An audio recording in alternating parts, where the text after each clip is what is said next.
Alors, nous avons commencé évidemment petit, mais nous avons vu grand et on a été très rapide dans le réinvestissement permanent. Deuxièmement, nous avons toujours investi dans des tailles critiques au niveau mondial. Troisièmement, nous avons une veille stratégique pour suivre l'évolution des marchés au niveau mondial.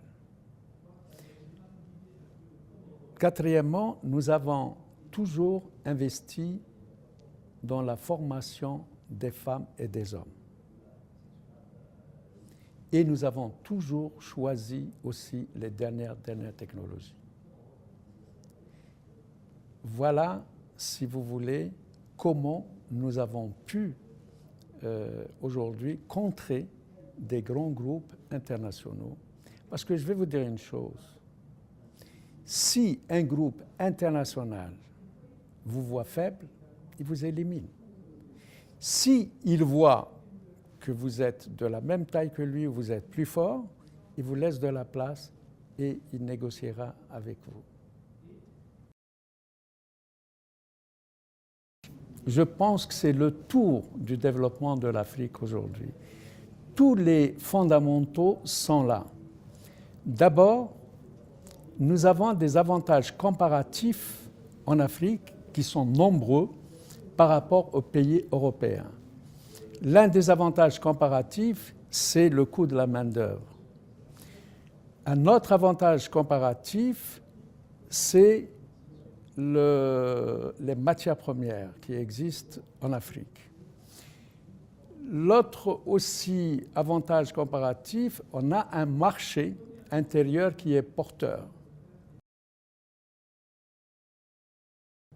Au jour d'aujourd'hui, je vous dirais qu'en Afrique, tout est à faire. Il faut dire qu'aussi, l'Afrique, les pays africains partent à partir d'une économie très basse. D'abord, il y a un marché, ne serait-ce que pour la sécurité alimentaire des pays africains. Est-ce que vous vous rendez compte aujourd'hui que des pays africains dont la végétation peut être 1,5 mètre, 2 mètres, importent leur lait, importent de la viande, importent du riz et certains céréales, importent des fois même de la pomme de terre, alors que vous planterez dans ces pays la pomme de terre, en moins de 3 mois, vous pouvez en exporter, tout en couvrant les besoins du marché national.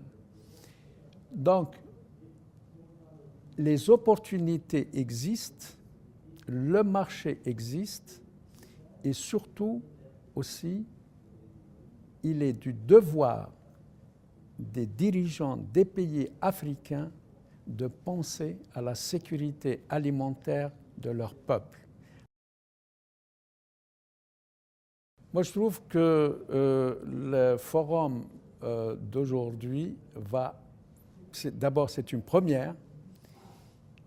Il va mettre les financiers, les politiques et les opérateurs que nous sommes ensemble,